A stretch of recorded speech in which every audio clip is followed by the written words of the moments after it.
Государство Абулхаира было обречено. Оно распалось после того, как султаны Чингизиды, потомки Урус-хана Керей и Женебек, вместе с поддержавшими их племенами откочевали в пределы между реками Шу и Талас на земли западного Моголистана. Керей и Женебек были потомками Урус-хана.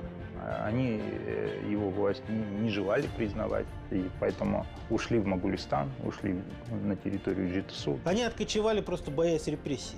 Затем они возвращаются, они фактически казахское ханство, они воссоздают, забирают власть у потомков Абулхаира и воссоздают то левое крыло великого улуса и продолжают дело того же Абулхаира, да, но уже как представители другой династии. По сути, война Абулхаира с Женебеком Кереем – это гражданская война.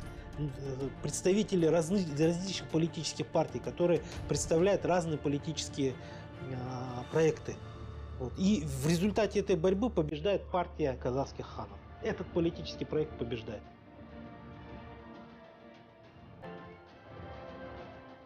Основатели казахского ханства, султаны из рода Шушихана Керей и Женебек.